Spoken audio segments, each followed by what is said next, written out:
My biggest mistake wasn't loving her too much. It was talking too much.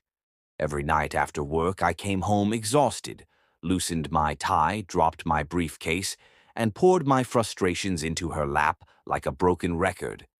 My wife, Amara, always sat at the dining table, waiting for me with a plate of steaming jollof rice or soup. She had this patience, that kind of soft, listening calm that made me believe she was the safest place in the world. And so I talked. Too much. My boss, Mr. Raymond, that man doesn't walk, Amara. He floats. Always with that expensive cologne, that smug smile, that damned wristwatch shining like it owns time itself. She'd laugh quietly, eyes glinting with amusement. You talk about him like he's some movie villain. I sighed. He's worse. He's the kind of man that makes you question your worth just by breathing next to you. Every time he speaks, you feel smaller. She reached across the table and placed her hand on mine, gentle and warm. So, what does he look like? I chuckled. Tall, always in these fitted suits that look like they were stitched by angels. His hair, perfect. You know the type who never sweats. That's him. He could walk through a fire and still look ready for a board meeting. She smiled again. Maybe you just admire him a little. Admire him? I scoffed. Amara, I hate him. And that was true, or at least I thought it was. But now, looking back, I see it clearly. Hate is just admiration that's been wounded. I didn't realize it then, but every word I said about Raymond was a seed. And every night I was watering it with passion, anger, envy, fascination. I spoke of him so often that he became part of our home. His name echoed in the clatter of dishes, in the hum of the refrigerator, even in the sigh I let out before falling asleep. Amara began to know him, not the man, but the idea of him. Weeks turned to months, and my rants became stories. I'd come home and say things like, "You won't believe what Raymond did today. Walked into a meeting late, didn't apologize, and everyone still smiled like he was Moses returning from the mountain." She'd listen, always with that same soft smile, and ask questions. Too many questions. What kind of perfume does he wear? Does he ever talk about his family? Has he ever been married? At first I thought it was just curiosity. Then one night, as I vented about how he embarrassed me in front of the board, she asked something that made my stomach twist. "Do you think he's happy?" I frowned. "What?" She tilted her head slightly, eyes distant. A man that confident, that composed, he must have secrets. "Do you think he's lonely underneath all that success?" I laughed it off then. I didn't realize that was the first crack. Amara began to talk about him even when I didn't. "Did Raymond like the new proposal you worked on?" she'd ask in the morning. Or, "You said his office smells like sandalwood and musk. What kind of perfume do you think that is?" It started to unsettle me, the way his name rolled off her tongue. Soft, curious, familiar, like a word she was learning to savor. I told myself it was nothing, that she was just being a supportive wife. But deep down, something was shifting. I remember one night, vividly. The power had gone out, and we were sitting on the balcony, the night air thick and humid. The candles flickered between us. I was halfway through another rant about Raymond's latest genius decision when she suddenly interrupted me. "You talk about him every night," she said. I stopped mid-sentence. "Because he's always on my neck." She smiled faintly. "No, it's not that. I think he fascinates you. The way you describe him, it's like you're both angry and in awe." Her words stung, not because they were wrong, but because I'd never said them aloud. "Fascinates," I repeated bitterly. "I can't stand the man, Amara. He's manipulative, cold, the kind of boss who sees through people, not into them." She leaned back, her gaze lost in the dark sky. "Maybe that's what you wish you could be, seen through." Not for your words, but for your worth. I stared at her, confused. There was a tone in her voice I hadn't heard before, a quiet, reflective admiration. Not for me, but for him. I brushed it off. I told myself she was just being philosophical. But that night, as she slept beside me, I lay awake for hours, haunted by her question. Do you think he's happy? At work, I began to notice things differently. Raymond's confidence, the same trait I'd mocked, now began to feel threatening in new ways. I'd catch myself wondering what Amara would think if she saw him in person. Would she find him as magnetic as she imagined? It became a silent fear, one I never admitted, that the man I hated might impress the woman I loved. So I stopped talking about him, or at least I tried to. But Amara noticed. One evening, as we had dinner, she said, "You don't talk about Raymond anymore. Did something happen?" I shrugged. "I'm just tired of giving him free rent in my head." She smiled. "Or maybe you don't want to share him with me anymore." I laughed awkwardly. "Share him?" "He's my boss, Amara. Not a friend." She gave me a look, soft, playful, but piercing. "You made him sound like more than a boss, like a man worth understanding, and that was the moment I knew something was wrong. From then on, she started to ask about my office life more often. Not about me, but about him. Does Raymond still drive that black Mercedes you mentioned? Is he the kind who notices small details, like people's clothes or hair? Would you say he's the type to remember a woman's perfume?" I'd answer absent-mindedly, trying not to read too much into it.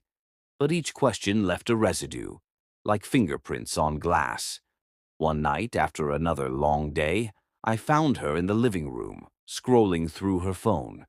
When I leaned over, I saw what she was searching. Mr. Raymond Tech Industries, CEO Lagos. My stomach dropped. "Why are you Googling my boss?" I asked, trying to keep my voice calm. She looked up, startled but unashamed. "Curiosity. I just wanted to put a face to all those stories you tell." "And?" She smiled, that dangerous, knowing smile. "He's exactly how I imagined." Her tone was innocent, but her eyes weren't. That night, I didn't sleep. Every image of Raymond in her mind, every story I had fed her, now felt like a weapon I had built myself. Days passed. I became quieter at home, more withdrawn. Amara noticed, of course. "You're distant lately," she said one morning, brushing her hair. "I'm just tired." "From work? Or from me?" Her question caught me off guard. "Don't start, Amara." "I'm not starting anything," she said softly. "But maybe you've been running from something inside you." She didn't say what. She didn't need to. I was running from the truth that I had brought another man into my marriage, not through infidelity, but through words, through obsession. One Friday night, I came home late from work. She was asleep on the couch, the TV still on. I turned it off gently, and that's when I saw it. On the coffee table, her phone screen glowed with an open chat window. The name at the top, Raymond. I froze. My heart stopped. I didn't touch the phone. I didn't need to. The truth was loud enough without proof. I sat there in the dark, staring at her peaceful face, realizing the unthinkable. She had crossed the line. And yet, a strange calm settled over me. Because deep down, I knew this wasn't entirely her fault. It was mine. I had built him for her, brick by brick, story by story. I had sculpted the very image of the man she desired. Every time I complained about his confidence, I gave her something to admire. Every time I described his authority, I gave her something to crave. I had introduced her to him long before she ever met him. In the days that followed, I tried to convince myself it was harmless, that maybe it was a misunderstanding. Maybe he was just being polite, and she was being curious. But then she changed. Her voice softened when she spoke of my office. Her scent changed. New perfume, richer, bolder. And when she hugged me, it wasn't tight anymore. It was courteous. One evening, I confronted her, or tried to. "Amara," I began, "have you ever met Raymond?" She hesitated, just for a second, but that second was an eternity. Then she smiled. "Not yet. Not yet." The word hit me like a punch. That night I lay awake, staring at the ceiling, realizing something that made my stomach twist in regret. I had spent months painting a portrait of another man, and she had fallen in love with the picture. My anger had built a bridge. My pride had led her across it. And now, standing on the other side, she was staring at the same man I couldn't stop talking about. All because I couldn't keep quiet. If I had known what was coming, maybe I would have bitten my tongue, swallowed my pride, learned to keep my bitterness to myself. But I didn't. I thought I was venting.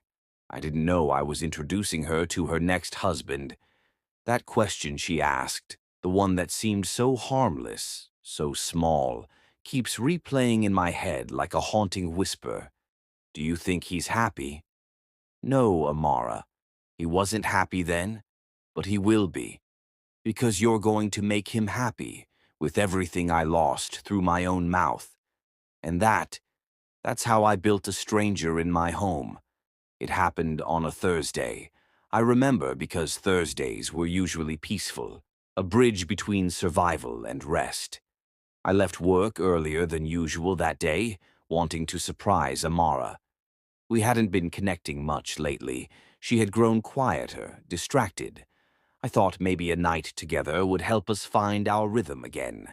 I picked up her favorite ice cream, the caramel one from the corner store she loved.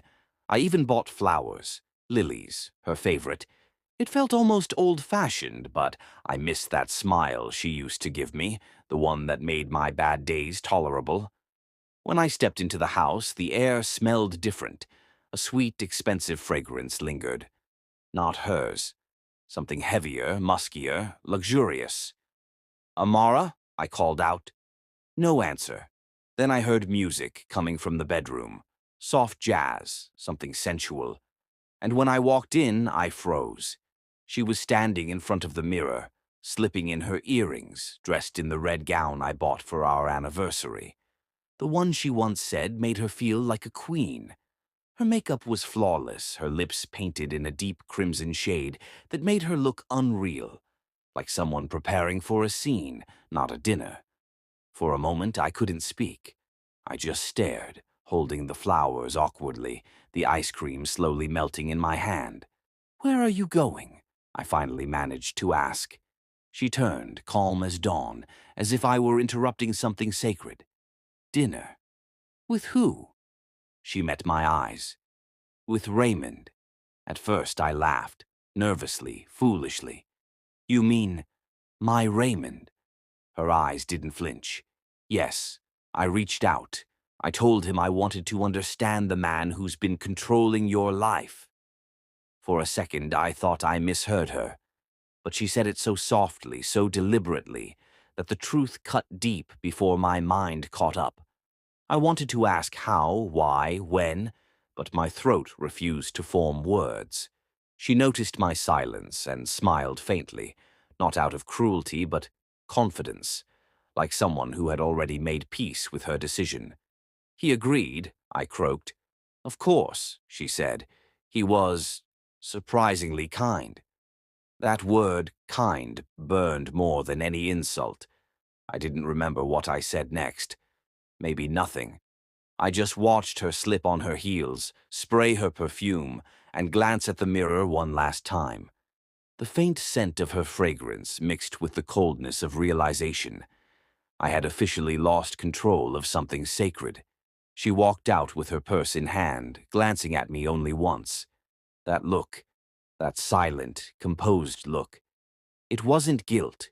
It was closure. And then the door clicked shut behind her. For a long time, I didn't move. I stood there, staring at the door, at the empty hallway that had just swallowed her. My chest felt hollow. I sank onto the bed, still clutching the flowers. The ice cream had melted into a sticky pool, dripping between my fingers, staining the rug.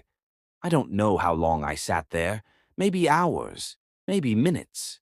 The sound of the wall clock became unbearable, a reminder that time was still moving while my world stood still. Around 9 p.m., I called her. No answer. 9:30, still nothing. By 10 o'clock, I'd convinced myself it was just dinner. Maybe curiosity. Maybe she wanted closure for both of us. But by midnight, that hope began to rot. I paced the living room like a caged animal. The scent of her perfume still hung in the air, taunting me. Every car that passed outside made my heart leap. Every shadow on the wall felt like movement. At 2 a.m., the door creaked open. She stepped in, her hair undone, her lipstick faded, the red gown slightly wrinkled at the edges. Her eyes met mine briefly, and then nothing. No words, no explanations. "Amara," I whispered, "where were you?" She didn't answer. She just walked past me, her heels echoing like hammer strikes against my heart. She went straight into the bedroom, unzipped her dress, and disappeared into the bathroom. I waited. I listened to the sound of running water. My chest burned with questions I didn't have the courage to ask. When she finally came out, wrapped in a towel, she said softly, "You shouldn't wait up for me next time." Next time. The words hit harder than any confession could. From that night, everything changed. Her laughter had a new tone. Lighter, careless. Her phone was always face down now. Her schedule began to shift. She stayed out late more often, always with vague excuses. Work dinner, an old friend, a quick errand. And every time my phone buzzed, her eyes flickered. Not with curiosity, but with hope. Hope that maybe, just maybe, it was him. I started to notice the small things. Her perfume smelled more like the one I'd once mentioned Raymond wore. Her dresses leaned toward the kind I'd said he liked on the women at work. Elegant, structured, confident. She was becoming someone else, someone sculpted by the ghost of my own words. I remember one morning vividly. She was humming in the kitchen, something she hadn't done in months. She looked radiant. I couldn't remember the last time she smiled like that around me. "Good mood?" I asked carefully. She turned and said, "You were right about him." My stomach tightened. "Right about who?" "Raymond," she said, pouring herself coffee. "He's not as cold as you made him sound.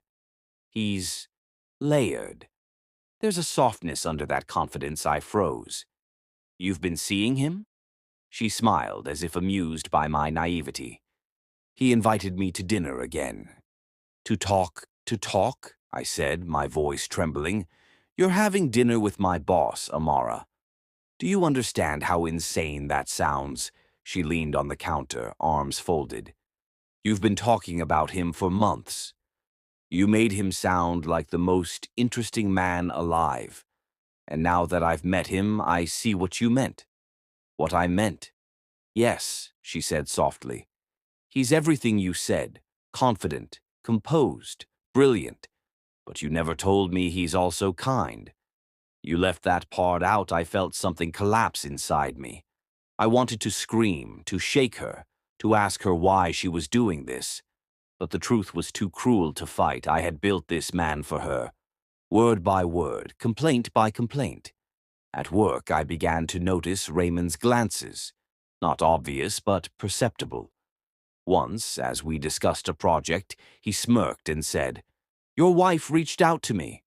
Fascinating woman, intelligent, sharp. You're lucky I swallowed hard. "She told me you met." He chuckled. "Ah, so she mentioned it." "Good, good," I repeated, struggling to contain the tremor in my voice. He leaned back, studying me. "You've spoken a lot about me, haven't you?" The air left my lungs. "How—" He cut me off. "She told me. Said you describe me in detail. I must admit I was curious to meet the woman who listens so intently." That smirk, that subtle arrogance. It wasn't the smirk of a man who respected boundaries. It was one who knew he'd already crossed them, and that I couldn't stop him. After that day, work became unbearable. Every meeting felt like a humiliation. Every time Raymond called my name, I could hear her voice echo in the back of my mind. He's not as cold as you think. I stopped eating lunch in the cafeteria.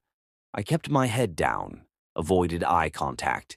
The walls of the office felt tighter. My world had shrunk to a box of regret, and Raymond was its master. At home, Amara grew distant. The warmth was gone. She moved through our home like a visitor. Polite, detached. Once I reached for her hand as we watched TV, and she gently pulled it away. "Don't," she whispered. "Please." That please broke me more than anger ever could. It was pity, not passion. I began to check her phone when she slept, not because I wanted proof, I already had proof, but because I needed to understand when she had stopped being mine. Their messages were polite at first, then warmer, then intimate. She sent him photos, not indecent, but tender, the kind she never sent me. She called him Ray. I stopped reading after that. The final straw came a week later. She came home humming again, radiant as ever. I was sitting in the living room pretending to read. She looked at me and said, almost casually, "Raymond asked me to attend a business dinner with him next week. He said it might help him understand your perspective better." I stared at her, disbelief knotting my chest. "My perspective?" She nodded. "He said you talk about work a lot, and he thought I could help him see things from your side." That was it, the cruel irony. She was going to help my boss understand me by sitting across from him in a dim restaurant, wearing the same perfume she used to wear for me. I didn't stop her. I didn't yell. I just nodded, because deep down I knew something irreversible had happened. She wasn't my wife anymore. She was the embodiment of every careless word I'd ever spoken. That night I sat in the dark, staring at our wedding photo. We looked so young there, so foolishly in love. I wanted to reach into that frame and warn myself. Don't talk too much. Don't turn your anger into stories. Don't describe another man with that much passion. But it was too late. I had handed her the script, and she'd found her leading man. As the night deepened, I whispered to the darkness, "You built this, Charles. You built her curiosity. You built her desire. You built the bridge she walked across. And when my phone buzzed at midnight, I didn't need to check it to know who it was. Raymond. And somewhere on the other side of town, she was smiling at the same message. That was the night I understood. She wasn't falling anymore. She had already fallen, and I had been the one who gave her the push. The day she handed me the divorce papers, it was raining, the kind of rain that doesn't cleanse. It drowns. It had been falling since dawn, relentless, drumming against the roof like the world itself was grieving something I hadn't yet lost, or maybe something I was about to. Amara sat across from me in the living room, her posture straight, her face calm. Too calm. The papers lay neatly on the table between us, like a verdict already passed. I stared at them for a long time, unable to touch them. My heart thudded in my chest, heavy and uncertain. I wanted to believe this was another argument, another cold phase that would melt away with time. But deep down, I knew better. Her eyes, once the warmest part of my home, were now empty mirrors. She wasn't angry. She wasn't sad. She was resolved. She broke the silence first. "You made me curious about him," she said softly, "and now I can't unsee what you made me imagine." Her voice was calm, almost gentle, but the words hit me like shards of glass. I opened my mouth to speak, but nothing came. My throat tightened, my tongue felt heavy. I wanted to scream, to ask her why, to ask her how love could mean so little. But then it hit me. the truth that had been creeping toward me for months, like a shadow I refused to acknowledge. She never met him first. She met my version of him, the man I complained about, raged about, compared myself to. I had sculpted him for her, word by word, detail by detail. I gave her his charm, his confidence, his voice, his mystery, and in doing so I gave her away. She didn't fall for Raymond. She fell for the idea of Raymond I had built out of my insecurities, and now that fantasy had replaced me. I laughed, not out of amusement, but despair. It was the kind of laugh that burns the throat. "So this is it," I said. "You're leaving because of my boss?" "Because of the stories I told." Her gaze didn't waver. "No, Charles. I'm leaving because those stories showed me what I was missing." "What you were missing," I repeated, my voice rising. "You mean perfection. You mean control. You mean a man who—" She cut me off, her tone sharp but quiet. "Who knows what he wants?" That silenced me.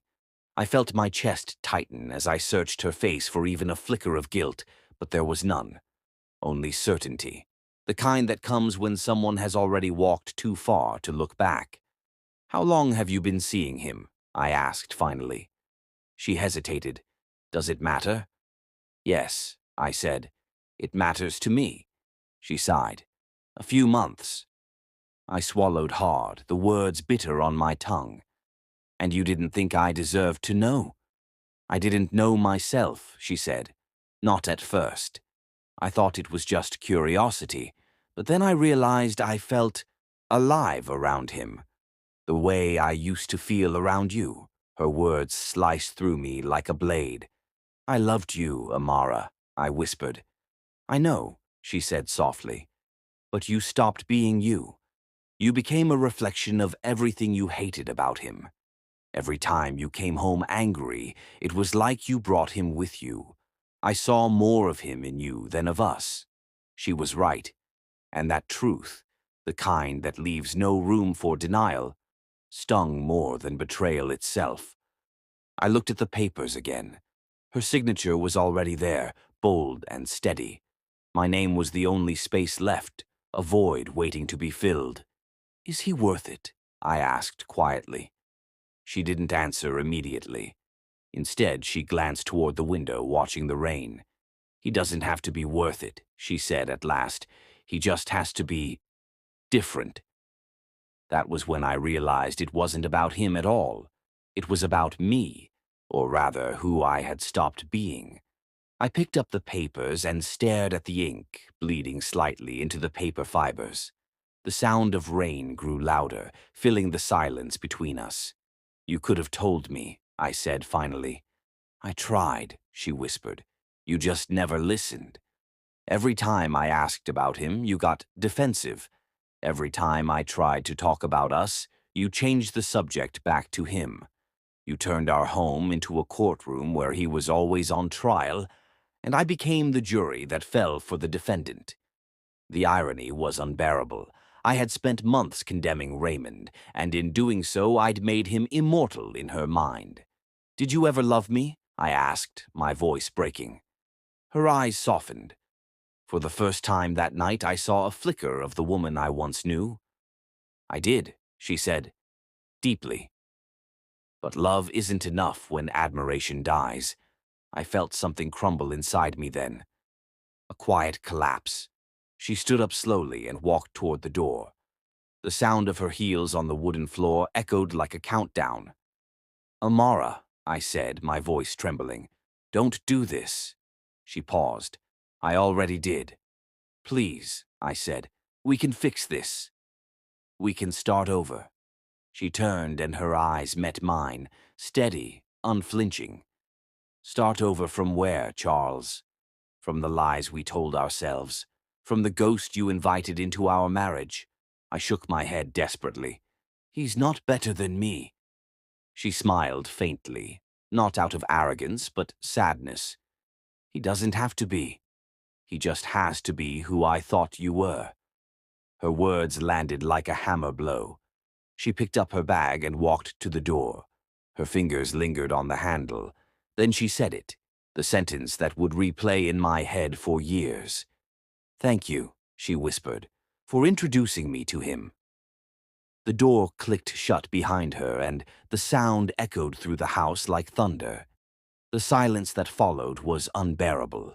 No footsteps, no hum of her voice, just rain, relentless, mocking. I stood there, staring at the door, half expecting it to open again. It didn't. After a while, I sank onto the couch. My body felt heavy, like the air had thickened around me. The papers lay on the table, untouched, but their presence filled the entire room. I thought of all the nights I had complained about Raymond, his arrogance, his confidence, his success. Every word had been a spark. Together they'd started a fire I could no longer contain. And now my home was ash. For days, I moved like a ghost. I went to work, avoided eye contact, and buried myself in meaningless tasks. Raymond's face became unbearable to look at. He knew, of course. The way he smirked when he saw me, the glint in his eyes.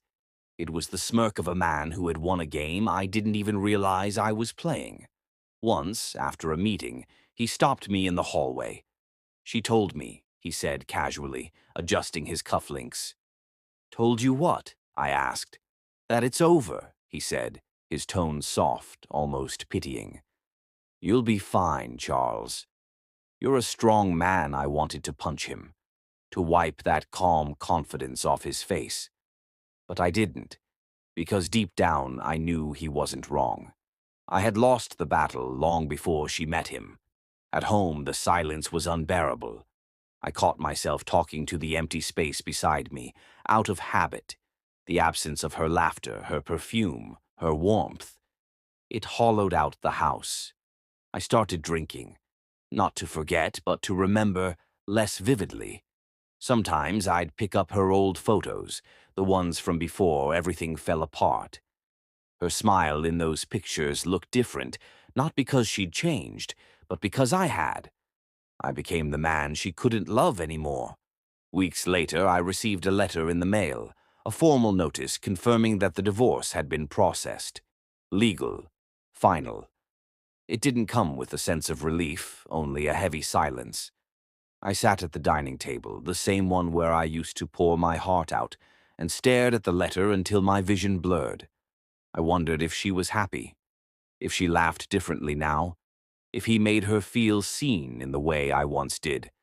And then, for the first time, I stopped blaming her, because I realized she wasn't the villain of my story. I was. I had turned our marriage into a canvas of resentment. I had handed her the colors and told her to paint her curiosity. I had built a man out of my jealousy, and she simply went to meet the masterpiece. I didn't lose her to him. I lost her to the idea I created, the fantasy that lived between my words. That night I signed the papers. The pen trembled in my hand, the ink bleeding slightly onto the wet surface of the table. Outside, the rain began to ease, but it didn't feel like mercy. It felt like aftermath. I sat there in the dim light, listening to the quiet hum of the city, and whispered to myself, the kind of whisper meant for ghosts. "You built this, Charles. You built her curiosity. You built her desire. You built the bridge she crossed to leave you." And as the last drop of rain slid down the window, I finally understood something cruelly simple. Some stories don't end because of betrayal. They end because of the truths we speak too often, and the people who start listening too closely. Her wedding is on the 12th of this month. Yes, they invited me. Out of courtesy, they said. I laughed when the envelope came in the mail, thinking it was a mistake.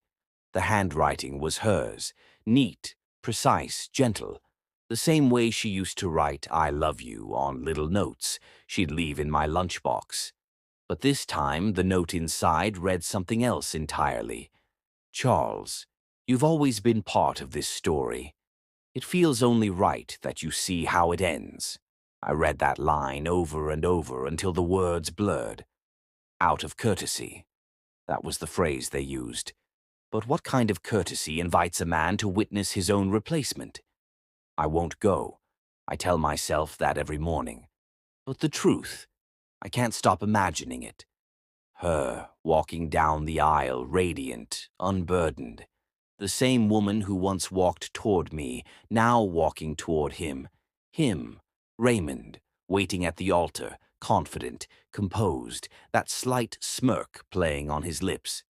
The smirk that used to make me rage inside every time he corrected me in meetings or outshined my efforts. Now that same smirk belongs to the man she calls husband. Sometimes I picture the whole thing in slow motion, the guests standing, the music swelling, her smile blooming like a sunrise, and me, somewhere far away, pretending I don't still see her in everything. It's strange how memory works. I can't remember the last words I said to her before she left. But I remember the first time I told her about Raymond. It was over dinner, months ago. I had just come home furious because he had taken credit for a proposal I'd been working on for weeks. I remember pacing the living room, ranting about his arrogance, his perfect suits, his charisma that made everyone in the office orbit around him. She had listened quietly, chin resting on her palm, eyes glinting with a mix of curiosity and empathy. "What's he like?" she'd asked softly. And I told her. Everything. The way he spoke, the way people admired him, the way he never seemed to struggle the way I did. I didn't realize I was painting him for her, stroke by stroke, detail by detail, until the portrait was too vivid to forget. Now that portrait stands at the altar, waiting to marry the woman who once slept beside me. It's been 3 weeks since the invitation came, and still, it sits on my desk, unopened but not unread. The envelope is slightly wrinkled now from the number of times I've picked it up, turned it over, and put it down again. There's something about grief that makes you linger in the places that hurt the most. I drink more these days. Not out of bitterness, or maybe partly, but mostly to dull the echo of what's gone. When I pour a glass of whiskey, the amber liquid catches the light, just like her earrings used to when she turned her head to laugh. I can still hear that laugh sometimes. Soft, melodic, effortless. But I can't remember the sound of it when it was for me. A week before the wedding, Raymond called me. His voice was as calm as ever, smooth like polished steel.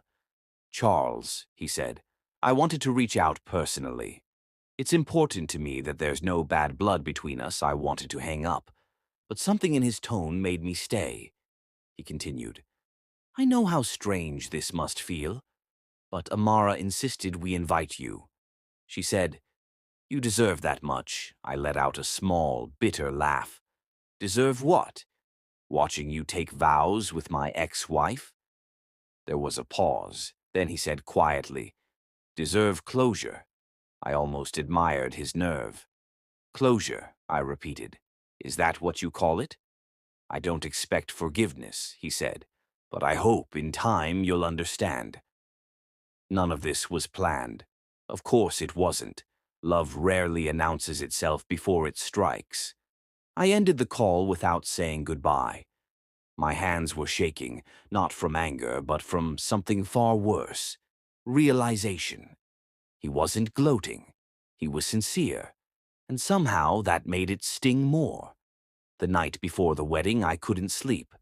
I sat at my desk, staring at the framed photo of our wedding day. We looked perfect, frozen in the illusion that love alone could hold us together. I was smiling, she was radiant, and the world back then seemed simple. But perfection, I've learned, is fragile when it's built on complaint and comparison. Every argument we had, every moment I came home angry from work, I brought a piece of him with me. His shadow stretched across our dinner table, our bed, our laughter. And when I thought I was venting, I was really introducing her to a man she would one day love.